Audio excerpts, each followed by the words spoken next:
So it's a pleasure to have Zhiqi Bu, I don't know if I pronounced that correctly, presenting here today. Hello, everyone. My name is Zhiqi Bu. I'm a fourth-year graduating student from University of Pennsylvania. Today, I'm going to talk about the convergence of deep learning with differential privacy. And this is joint work with Hua Wang and two of my advisors, Professor Qilong and Professor Weijie Su. So neural networks have demonstrated dominating success in many applications, in computer vision, speech recognition, prediction, regression, many tasks. However, if left unattended, the deep learning models are oftentimes vulnerable to the privacy attacks, and they tend to be overly confident, leaving themselves unreliable to high-stake decision-making. And this paper tries to understand these two risks and from the DP optimizer's point of view. So the privacy risk, we are looking at the differential privacy as a particular tool. And for the reliability risk, we are trying to focus on the classification and understand how to mitigate the overconfidence of neural networks and whether differential privacy will worsen the overconfidence in the classification. So let me first introduce the differential privacy as a gold standard of privacy protection. DP is both mathematically rigorous and widely applied in practice. Here I copied the definition of the DP, which basically says for any neighboring data set as S and S prime, i.e. these two data sets, they differ in a single sample. And then for any event E, the probability of observing the MS and the probability of observing MS prime, they are very similar. So ideally, epsilon and delta should be as small as possible. Then if you have a smaller epsilon, then your privacy guarantee is better. This is quite strong protection, and it has been used in multiple companies or the US Census Bureau, and there are many definitions of this DP. Our paper doesn't really have to work on very specific DP, like we can work on epsilon delta DP, Gaussian DP, range DP. We are looking at them from an optimization point of view. So our method should work on any existing optimizers. The open challenges here is that DP models trained by DP optimizers are less competitive in performance. For example, MSE or the accuracy. For example, without pre-training, the state-of-the-art CIFAR-10 at epsilon equal to 8, which is quite a generous privacy budget, have accuracy about 60%. But non-DP regular deep neural networks can easily achieve above 85%. So there's a huge drop in the accuracy usually for complicated data sets. And the second challenge is that DP optimizers are very slow or memory inefficient, as they require a specific step called per sample gradient clipping, which basically means that you need to compute the gradient one by one, and you're setting your best set to 1.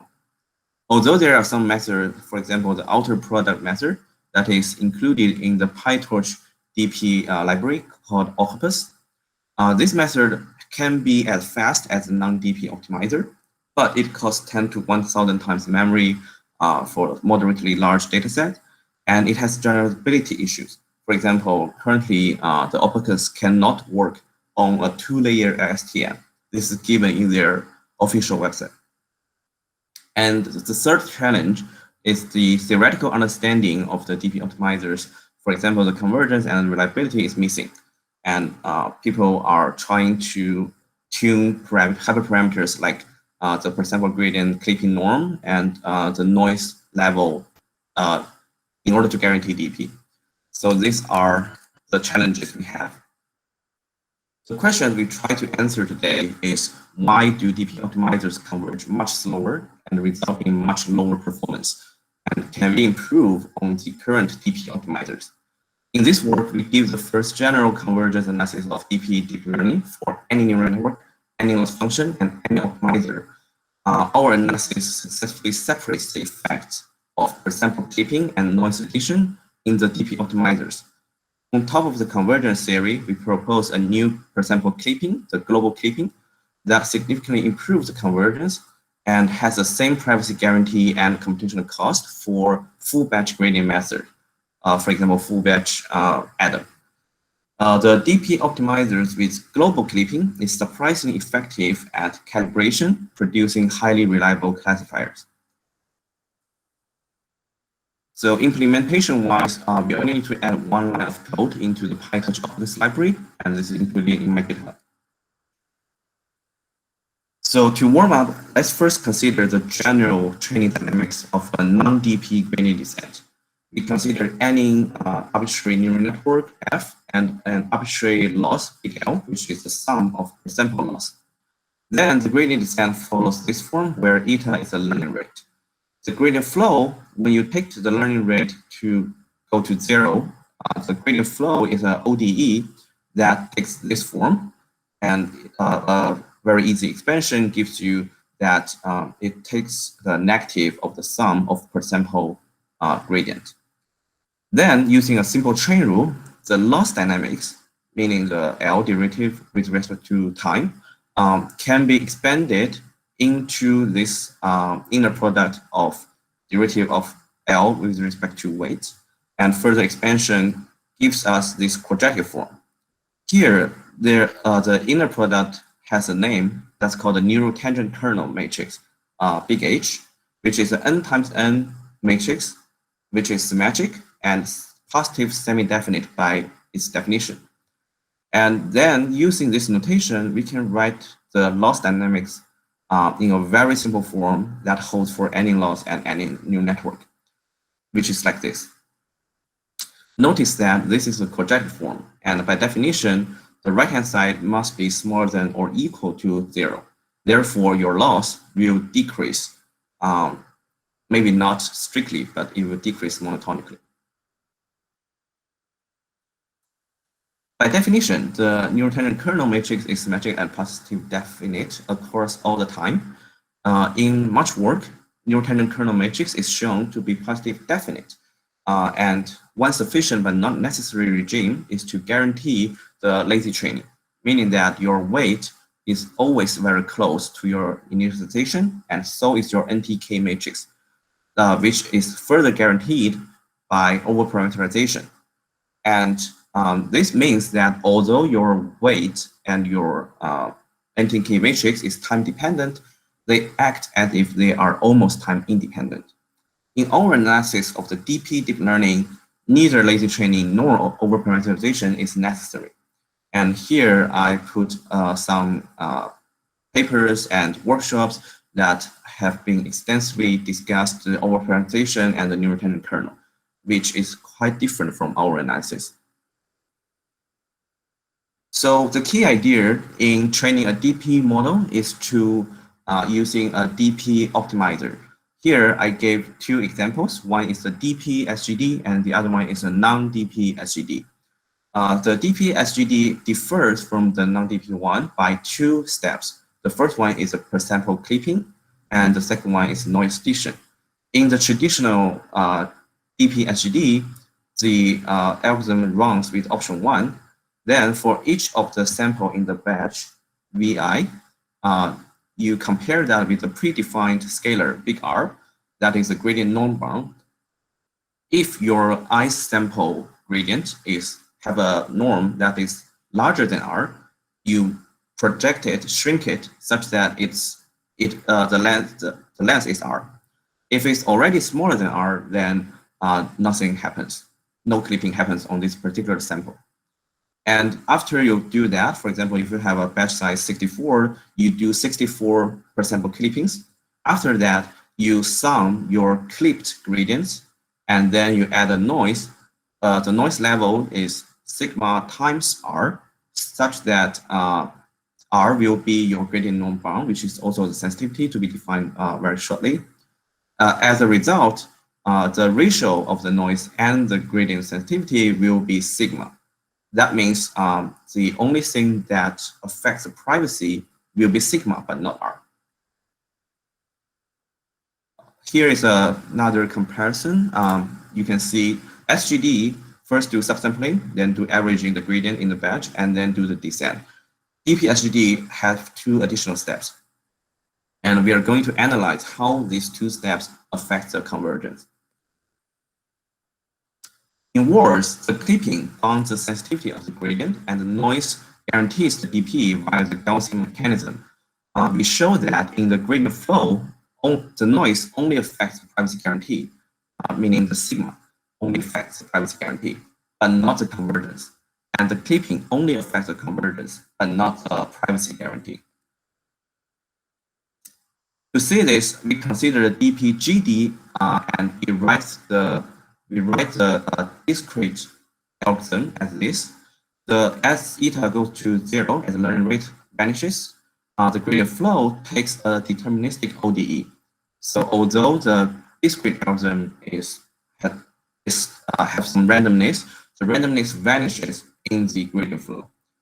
And this is somehow interesting because the technique we used is called certainty equivalence, which is well known in the control theory community. And in this perspective, since sigma vanishes, no matter how large it is, we say sigma doesn't affect the gradient, the convergence at all. As a result, taking the chain rule, the loss dynamics changes from using H as a neural tangent kernel matrix into HC. This can actually make sense because H is an n times n matrix where n is a sample size, and you're doing per sample clipping. So eventually you're doing n per sample clippings. That's why the big C is a n times n diagonal matrix. Each of the diagonal entry is the clipping factor, which is between 0 and 1, depending on whether you need to shrink your I sample gradient. Then, as a comparison, the non-DP gradient descent takes this form, and this actually, and then we also need to discuss the layer-wise clipping in comparison to the above flat clipping. The flat clipping takes the entire neural network's weights as if a concatenated vector, and then you clip that vector. The layer-wise clipping need to define a clipping norm for each of the layer, and you consider all the weights in the arts layer as if a vector, and you clip according to the big RR. And here is the arts layer's gradient descent discrete formula. Again, taking the eta goes to 0, the gradient flow will be a deterministic ODE. The sigma vanishes. And as a result, by the chain rule, the loss dynamics changes from the big H, which is sum of the layer-wise NTK HR, into the sum of HR times CR. So at the moment, we gave a very general dynamics of the gradient descent, including both the DP and the non-DP. If the big C here is identity matrix, then this corresponds to the non-DP no clipping gradient descent. If the big C equals to the big C diagonal, then this is the current existing DP-GD with what we call the local per sample clipping. And we are going to introduce a global per sample clipping such that the big C is actually a scalar instead of like a diagonal matrix. A quick summary so far is that we show in the gradient flow, the noise has no effects on the convergence, and existing per sample clipping, again, we call that as the local clipping. The local flat clipping changes the NDK from big H to HC, and the layer-wise clipping changes the sum of layer-wise NDK to a weighted sum of layer-wise NDK matrices.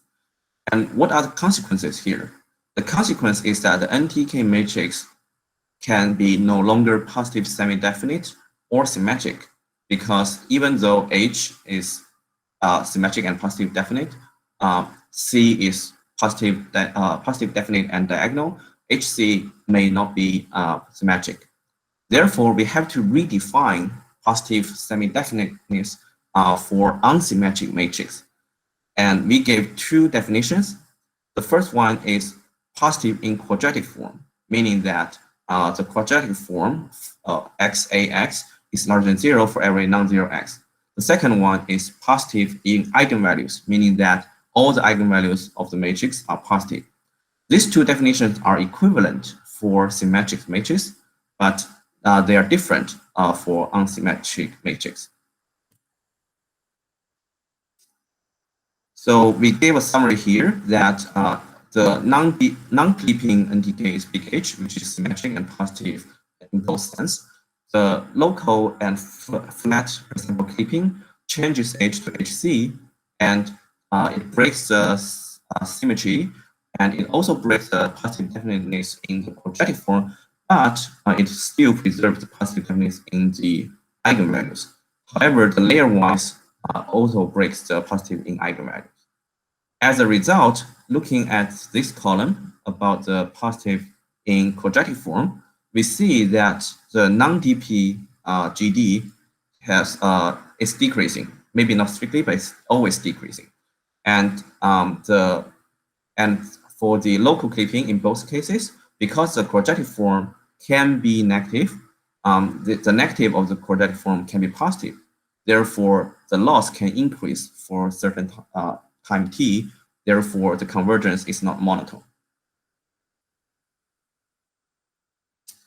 Also, if you look at the positive definiteness in the eigenvalues, we use the train rule to see that when your neural network is stabilized, when the df/dt is 0, this implies that if you have positive eigenvalues, this implies that this derivative is also 0, and that implies you have actually 0 training loss.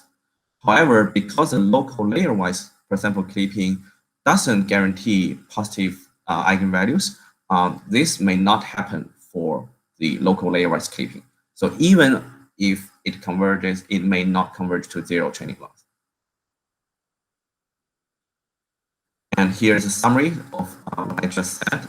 It guarantees certain things about the loss convergence, monotone convergence, and whether if you converge, whether you will converge to the 0 training loss.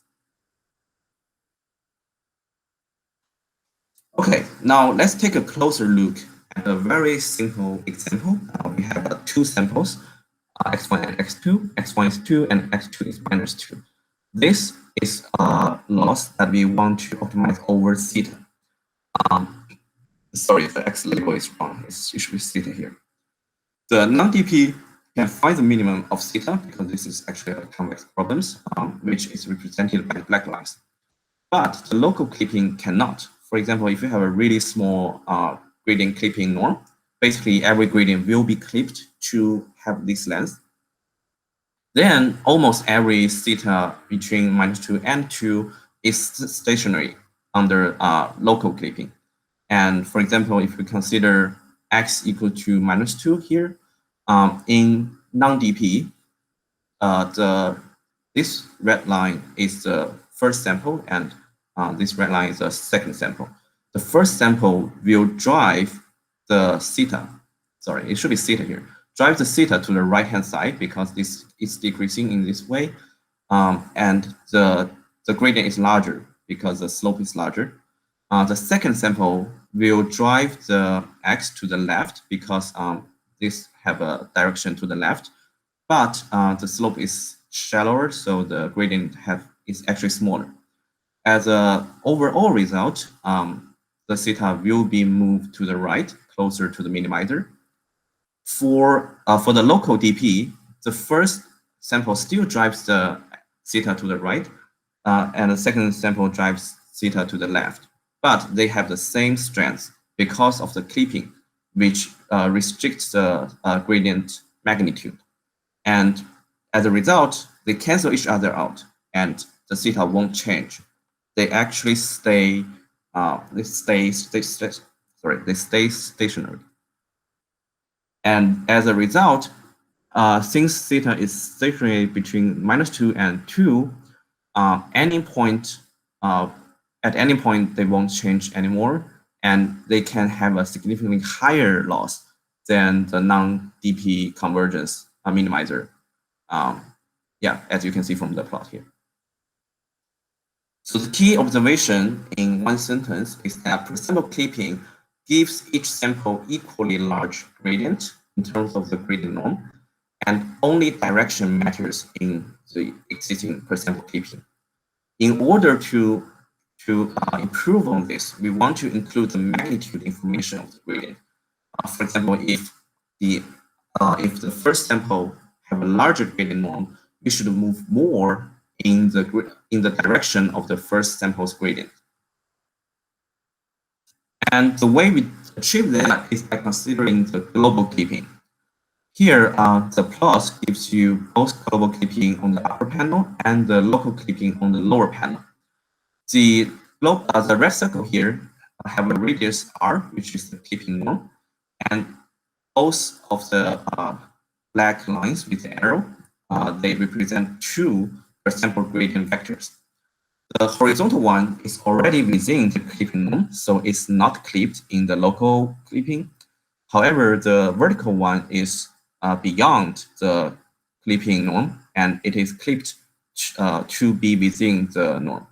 As a result, the sum of these two clipped gradients will have this 45-degree angle, and then you add noise to guarantee DP. In global clipping, even though the horizontal per-sample gradient is already within the clipping norm, it is still clipped, and we are clipping that based on the ratio of the largest gradient norm and the clipping norm. As a result, we preserve the direction of the sum of the clipped gradients, and then we add noise. Yes. Zhiqi, I have a question here. So, sorry, I missed a small part of the talk. When you say that, the global clipping, you mean clipping the full batch gradient? That's what you mean? Yeah. Okay. Okay. I haven't get there yet. When I say global clipping, I mean the horizontal one. In the local clipping, whether the ice gradient is clipped depends only on the ice gradient's norm. In global clipping, whether the ice gradient is clipped depends on other gradient norms as well. And how do you, what is the operation actually? What is the formal operation? Did you define it yet, or you will? Yes, I'm going to talk about that. Okay. So, yeah, instead of applying the Ci, which is between 0 and 1, to the ice gradient, we apply the minimum of the Ci, defined as small c here, to all the per-sample gradients. And this is the operation. As a result, the big C diagonal matrix reduces to a small c scalar or times identity matrix. But this little c, how do you compute with privacy? The privacy? Yeah, because this depends on other samples also, right? It does not depend on a single sample now. Yes. Yeah, the privacy analysis is deferred later. We need to be working on a restricted absolute delta differential privacy. Oh, I see. You relax the notion of privacy. Yes. Okay. That's what I'm to ask. Okay. So because the global clipping only additionally computes a minimum of the values, the computational complexity is almost identical to local clipping for full batch gradient methods. Okay. So in fact, the global clipping is actually a batch clipping, but it still uses the per-sample gradient information. So it's not like the non-DP batch clipping. It's also unlike the existing DP per-sample clipping. Okay, so a quick summary that we show the noise have no effect on the convergence in the gradient flow, and the existing per-sample clipping changes H to HC, and our new per-sample clipping, the global one, changes the big H to H times the scalar C. And of course, by looking at this form, this still preserves the positive semi-definiteness of the NTK matrix, and we have some desirable convergence behavior as a result of that. So in both of the flat and layer-wise clipping, we preserve the symmetry, we preserve the positive definiteness in both sense, and therefore we can have a better loss convergence, we can have monotone convergence for the gradient descent, maybe not for atom. And then if it converges, it converges to zero training loss. So here is a toy example.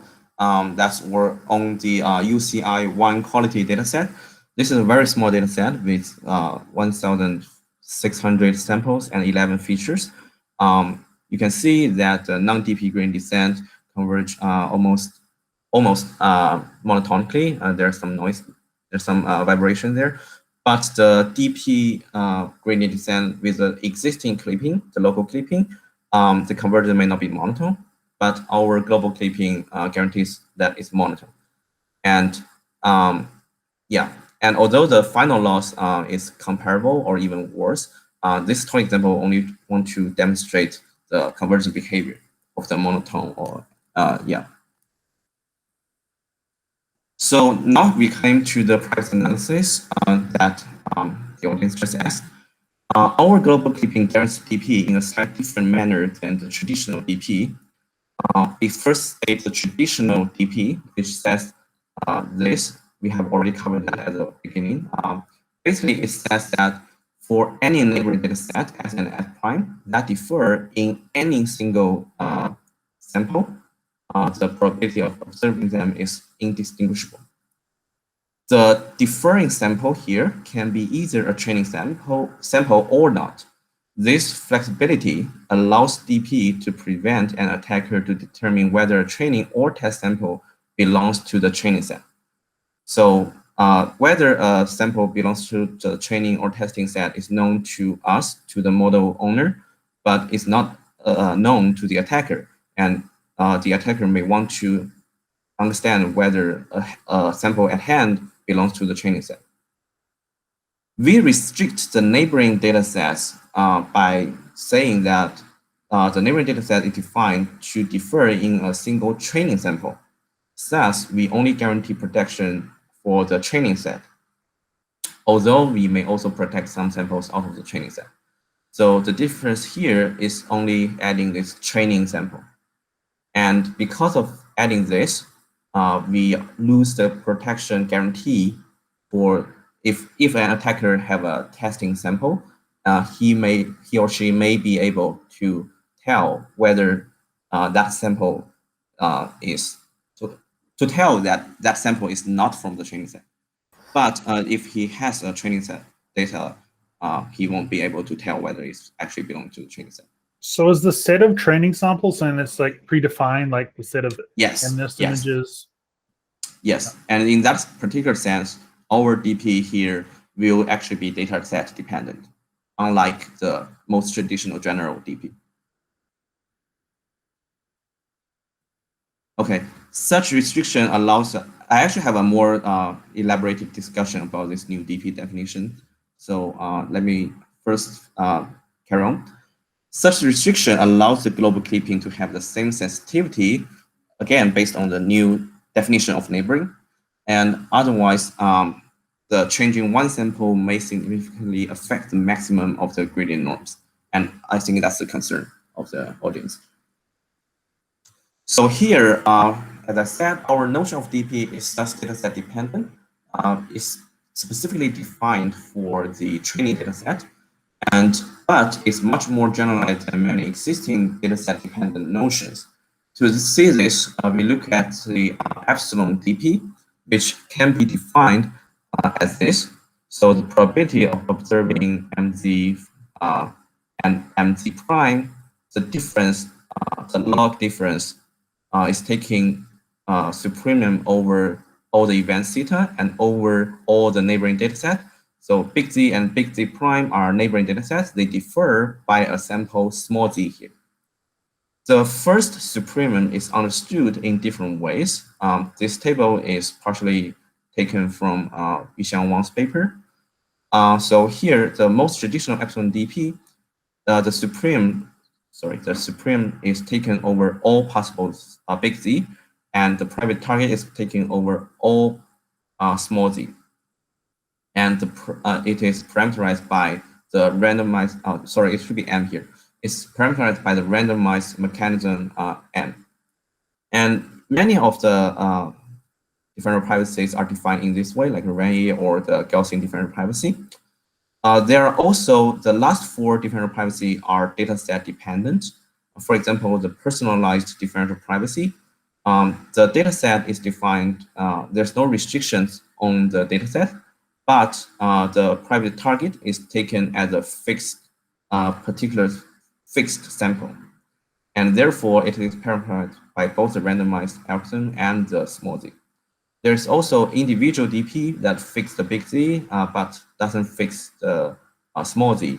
And the per sample instance DP, which is proposed by Yu Qiangwang's paper, that fix both the big Z and the small z. And our neighboring definition allows the epsilon differential privacy to take any z. You are free on this end. You are also not fixed for a specific small z. This supreme is taken over small z in the D train, in the training data set. So in this particular sense, it is more restricted than the traditional epsilon DP, but it should be more generalized than many existing dataset dependent notions. Okay, so under this very specific differential privacy notion, both clipping, local and global, they are equally private, regardless of the privacy content. And here's empirical experiments that I conduct the membership inference attack on CIFAR 10, and the training and test sets are combined. If left unattended, using no clipping and in a non-DP neural network, you can achieve the attacker model can achieve AUC like 70%, and the DP global clipping and the DP local clipping can achieve very similar, like 0.56, 0.58 AUC. And if you have like a 0.5 AUC, then you have like a perfectly protected model. However, even in the DP world, since you have this epsilon, larger epsilon means weaker privacy guarantees. And here is AUC according to different slices. So this is the overall guarantee, and this is the conditioning on you looking at the class 0, class 1, and etc. As you can see, DP global clipping and DP local clipping, they have empirically very similar privacy protections. Okay, there are some very serious computational issues for the global clipping. As you see, for full batch global clipping, both clipping are equally fast. Most rigorously speaking, global clipping should be slower than the local one, but the difference is very ignorable. However, for the more commonly used mini batch gradient method, the global clipping computes per sample clipping for the entire training set for one iteration. However, the local clipping only computes the per sample clipping for the batch. For example, if you have a small batch, 64, global clipping can be much more slower. Then the global clipping can, and the computational burden may not be an issue if you are working on small sample, high dimensional data set. For example, many of the medical or genotype data set. I also have an advisor from the biostats. So I know that many of the data set, they have hundreds of samples, but tens of thousands or even millions of features. So yeah, this is where the global clipping should shine. Or only a small portion of the training data set needs privacy protection. For example, when you train data coming from the users, maybe some users specifically require protection by signing a certain kind of terms and conditions. But for those who didn't sign those terms, maybe privacy protection are not required. So yeah, these are some ways the computational burdens may not be a serious issue. Also, the global clipping may be preferred if convergence and reliability are emphasized over speed or memory. Especially for memory, you can use parallel computing to accelerate that. So this comes to the next point of reliability, which I'm going to introduce through this definition of calibration. So basically, calibration is defined on classifiers. I think there is also definition for the regression, but I haven't looked into that yet. The idea is to making a comparison between the confidence and the accuracy of a classifier. For a M-class probability prediction, here the bold pi is equal to pi1 to pi m. The output F is actually the argmax of this probability prediction, and the accuracy is comparing this label to the comparing this output to the true label. And we define the confidence as the maximum of the, for example, the 10-class probability prediction. A classifier is calibrated if the confidence is close to its accuracy. Formally, we may use the expected calibration error, ECE, or the maximum calibration error, MCE, to characterize the calibration. Intuitively, the calibration should work like a weather forecast. So if the phone tells you that, if an app tells you that tomorrow there will be like 90% chance to rain, however, based on your experience, you know that when it predicts with 90% confidence, it only accurate like 60%. Then by definition, that prediction is overly confident and you won't trust that app because it's always overstating the possibility of rain. Intuitively, when we put this in a more mathematical language, a classifier predicts wrong. When a classifier predicts wrong on a single sample, the accuracy decreases by a negligible amount. For example, on MNIST, if you predict wrong on a single sample, your accuracy only drops by 1 over 60,000. However, if it is overconfident, then the loss can increase significantly, even if you only predict wrong on one sample. For example, for a binary classification, suppose the true label of the sample is 0,1, meaning the second class. A confident but wrong prediction may have 90% confidence on the first class and 10% confidence on the second. Then the cross entropy will be log 0.1, which is quite large. A calibrated but still wrong prediction may be 60% on confidence on the first one and 40% probability on the second class, which is still wrong because the second class has smaller than 0.5 probability. However, the cross entropy loss is log 0.4, which is much smaller. In short, similar accuracy but high loss indicates overconfidence. And this is the case we were going to witness. Here, I show the 3 datasets, CIFAR10, SNLI, which is an NLP classification dataset, and the MNIST. Let's focus on the CIFAR10. The vertical lines are the confidence histogram over the test dataset. And we look at the dashed line of the blue one, which is very close to the solid vertical blue line. One of them is the accuracy, and the other one is the averaged confidence. You can see they are very close to each other, meaning that the confidence is matching the accuracy. That means calibrated. And for the existing DP-SGD, the vertical, the accuracy is like 45% or 50%, but the confidence is like 75%. So it's already confident.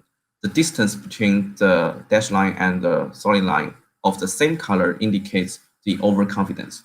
And this is also true for the SNLI and MNIST, which we summarized below. As you can see, for CIFAR10, non-DP have like 20% ECE, and DP, in all cases, DP will worsen the calibration. And however, with our new clipping, we almost get perfectly calibrated classifiers. Yes. One question here. The metrics are slightly kind of different from what I'm used to. So my question is, like, by doing this clipping, the way you are doing the clipping, do you actually improve the best known accuracy for DP-SGD for CIFAR10? Can you say it again? I'm saying, like, doing this variant of clipping, are we able to achieve better utility privacy trade-offs for the best known accuracy for CIFAR10, which I believe is like 70% for epsilon of 9 or something? So do we go beyond? Oh, you mean the accuracy, right? Yes. No. I'm going to show you in the next slides, actually. Yeah. Okay. Yeah, I want to emphasize the calibration, and then we can look at both. So here is what you asked about the CIFAR 10. Here, the global clipping have a smaller loss in both the flat and layer-wise clipping, and then the local one, and especially the local layer-wise one, it actually diverges. However, in terms of the accuracy, even though we have a smaller loss, we also have a smaller accuracy, considering the green line here and the blue line here. So both are flat clipping, and you see we have much lower loss and a slightly lower accuracy. However, I would argue that this kind of loss in accuracy is acceptable because we are gaining the calibration. So this is another visualization of the reliability. So here, each of the pillar is confidence over average accuracy plot. You can see a yellow pillar, meaning that you will have overconfidence. And for example, when your neural network in the non-DP case is predicting with 100% or close to 100% confidence, its accuracy is only like 80%.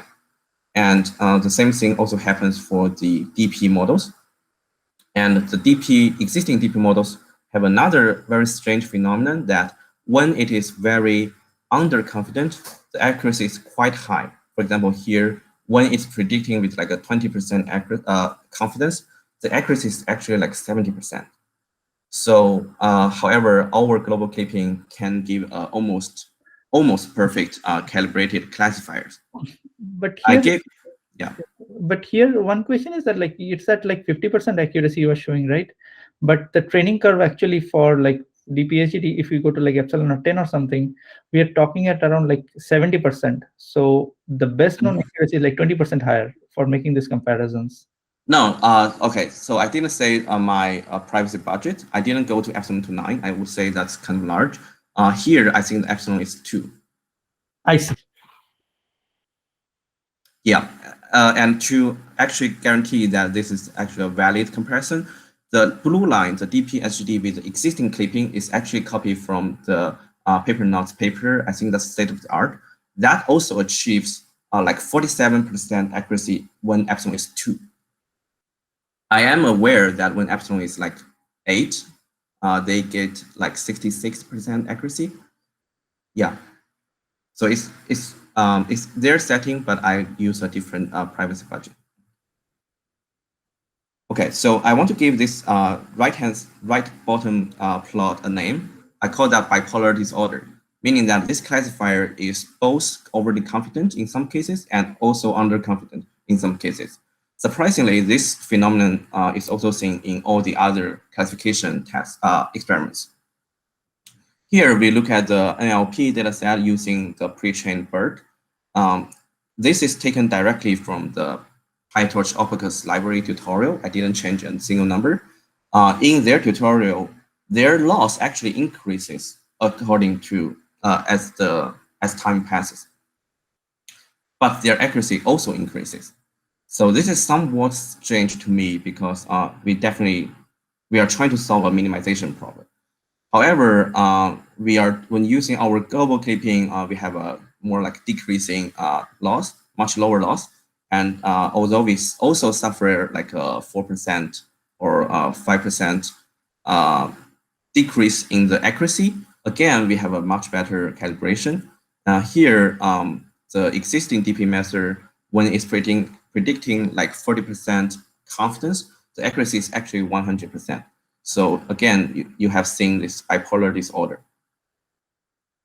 Then we finally do a very simple data set, MNIST. The point of doing this is trying to say that although in CIFAR 10 and in the NLP dataset, we see a decrease of decrease of the accuracy using the global clipping, this may not always be the case. It should be actually like case-to-case situation. In this particular case, we can achieve the state-of-the-art accuracy and still get lower loss and then get better calibration. So it shouldn't be, one should not jump to the conclusion that using global clipping always sacrifice accuracy. That may not be true. And again, we see the bipolar disorder for existing DP methods on MNIST. So let me give you a quick summary for now. We give the first general framework to analyze the dynamics of DP deep learning, where the effects of the noise addition and the presample clipping are separated. Existing DP optimizers leads to possibly non-positive semi-definite NTK and undesirable convergence behavior. And that's the reason why DP deep learning converges bad. And DP optimizers with our global clipping preserves positive semi-definite NTK and significantly improves the convergence. Our global clipping is as private and computationally efficient as existing global clipping implemented by one additional line of code. Better convergence by the global clipping implies amazing calibration in classification tasks. And there are some future directions, for example, considering larger learning rate beyond the gradient flow, and the computational burden of global clipping under the main batch gradient descent. And we can look at the non-deterministic gradient methods. We could look into the bipolar disorder in existing DP optimizers, and we can do a fine-grained convergence analysis, for example, the convergence rate. Right now, I only consider whether it converges or where it converges to. So yeah, before I end this talk, I want to do a little advertisement of myself.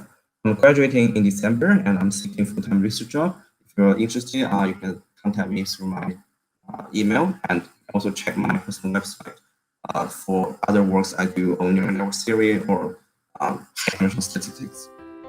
Thank you.